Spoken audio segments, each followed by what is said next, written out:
Good evening. My name is David Greenwald. I'm with the Davis Vanguard, and this is the first of our series of conversations with the ASUCD leadership team.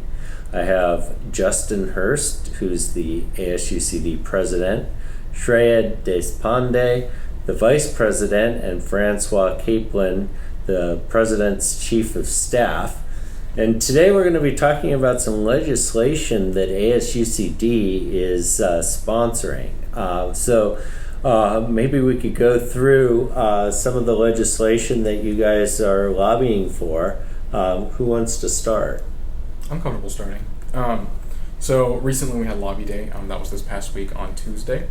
The two bills that I personally focused on during Lobby Day to lobby to the assembly members and the senators were AB 1314 and SB 461. Both of these bills had to do with the Cal Grant program, particularly 461 focused on expanding that program into summer sessions, and 1314 was more of an overhaul of the entire program. And I think it's important to recognize that basic needs is not a certain part of the year problem. Basic needs is year round. So particularly for 461, it's really important to focus on the fact that students need basic needs in the summer as well, particularly if they are trying to go to summer classes to graduate on time. Shreya, did you want to talk about some legislation?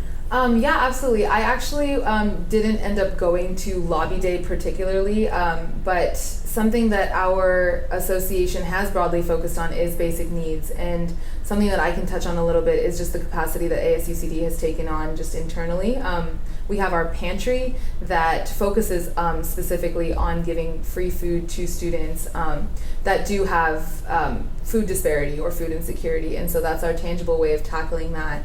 And just in relation to the legislation that has passed, our pantry is going to be open all summer because we recognize that basic needs and food insecurity lasts throughout the year, and we want to make sure that our students are able to focus on their academics and not have to worry about finding food and paying for food if they can't afford it.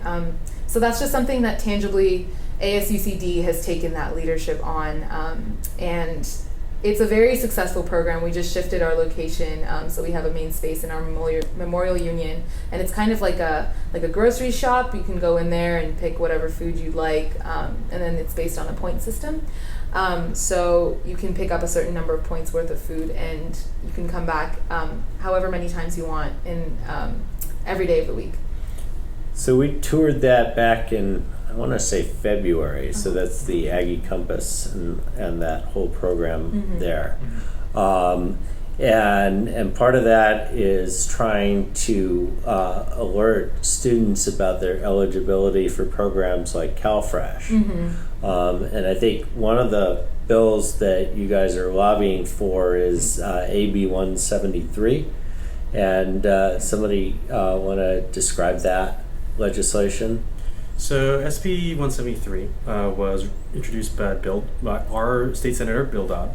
And basically what it would do is it would allow part-time students who are in a work-study program, so they're a part-time student and they're part-time working, it will allow them to access CalFresh, which is super helpful, especially as we're starting to expand CalFresh to more and more students. Yeah, one of the things that I learned actually meeting with the county and then with Supervisor Don Saylor was that UC Davis students were just completely unaware that they were eligible to receive CalFresh benefits or how to access that. And apparently the whole process of applying was kind of a pain in the neck itself. So they're kind of hoping to streamline that. So any other bills that you guys want to talk about in terms of lobbying efforts? So I think we're working on two other bills that we have not mentioned yet.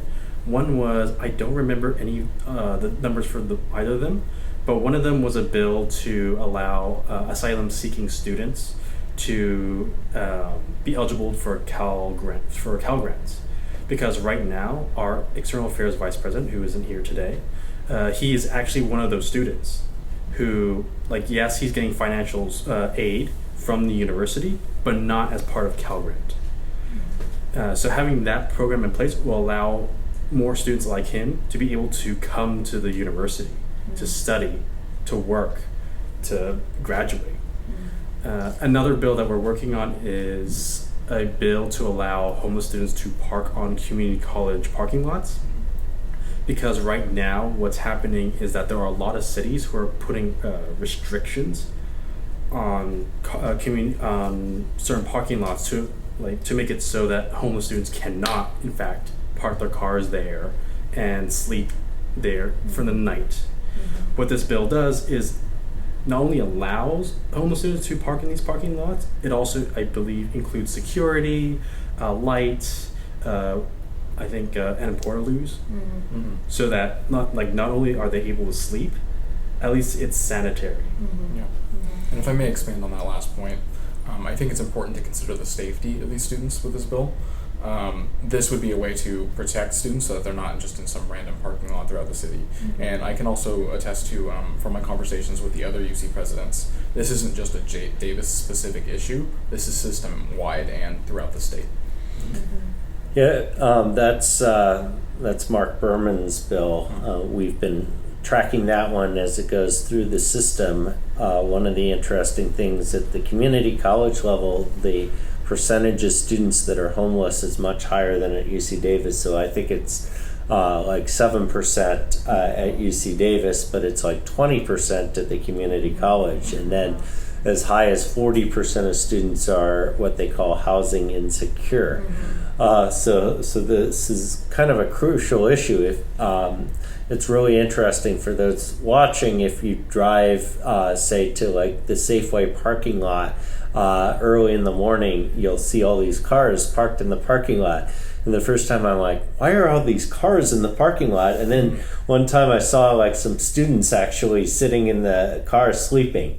So not a good situation. Safeway parking lot's probably safer than most places, but still not a good idea.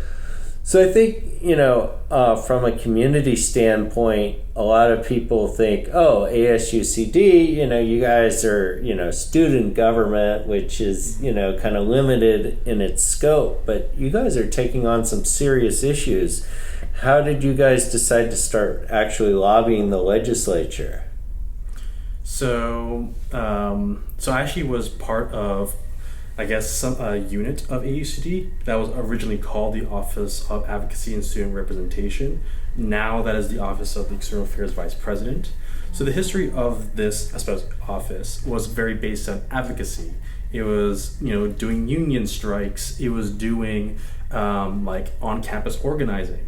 But I think what we realized was that we had a lot more power and resources if we started to go to the legislature and actually lobby for bills that affect the entire UC and that affect all Californians. So what we decided was, okay, let's look at our resources. Let's contact the UC Student Association, get trained on lobbying, and let's go to Sacramento to lobby for things like the 5 bills we just mentioned, to lobby for things like I believe even micro irrigation, which was actually that bill was actually authored by our External Affairs Vice President.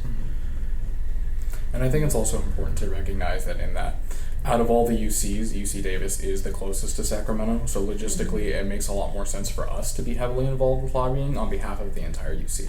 So that's what I was going to ask you. Is this something that other schools are doing with their student government, or is this something unique to UC Davis? There are lobby days for each UC specifically, so the other UCs do participate in lobbying. However, due to our location, we are, I would say, the most active. And just to expand on that a little bit, I think it's very important that we have a department within our own student government that advocates on behalf of students, because we are the place that faces the most housing insecurity and food insecurity because of rising tuition. And so, understanding that this intersection exists between high cost of academics, we, I guess, are the best people to advocate for that, to given our proximity to the Capitol, we have the ability to send a lot of students and kind of firsthand tell legislators this is what we're experiencing. And so to not tap into that would be kind of a waste, just given that we have so much experience. Great. And so how did you guys arrive on these bills? I mean, obviously there's a nexus between them and student efforts, but why specifically these bills? So, I mean, at least for Cal Grant is a thing that affects, I believe, every single Californian student, because this is kind of our version of FAFSA. It's our financial aid. And so if you expand Cal Grant to as many people as possible, especially with skyrocketing tuition, we need that. I think we have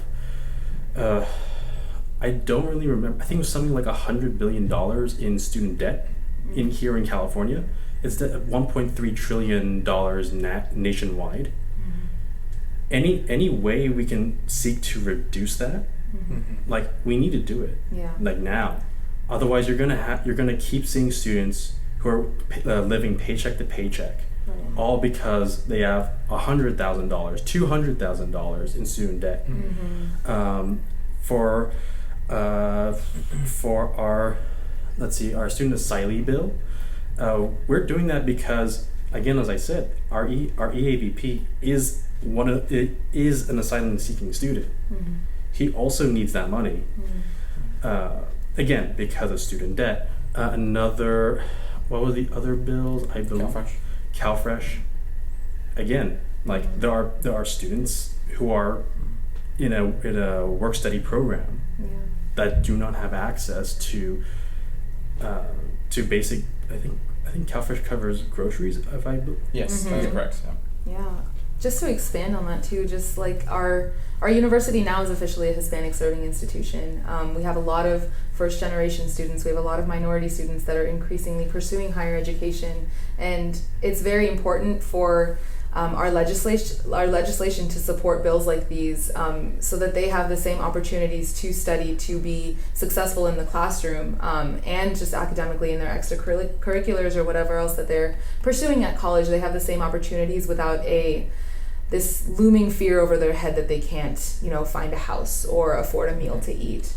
So these are very important in terms of just ensuring the success of folks that are pursuing college for the first time.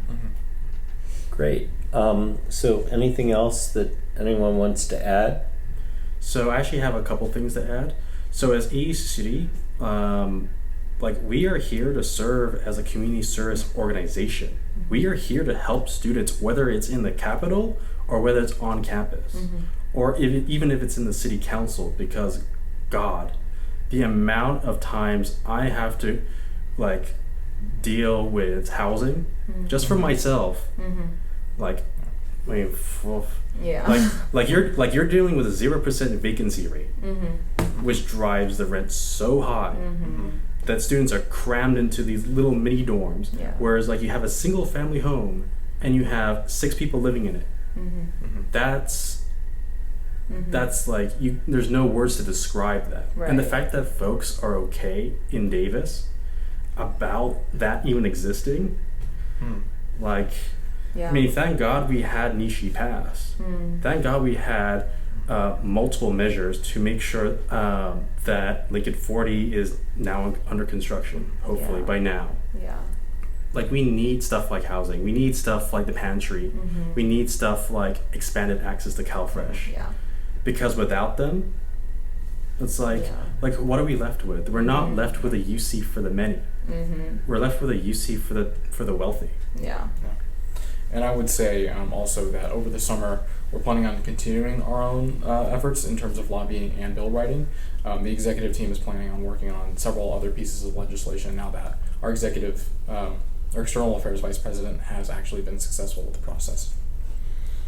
Very good. Well, this has been the first episode of the Vanguard ASUCD collaboration. We're planning to be having monthly segments where we discuss issues that are important to ASUCD, as well as the community. I mean, these are issues that actually affect everybody in this community.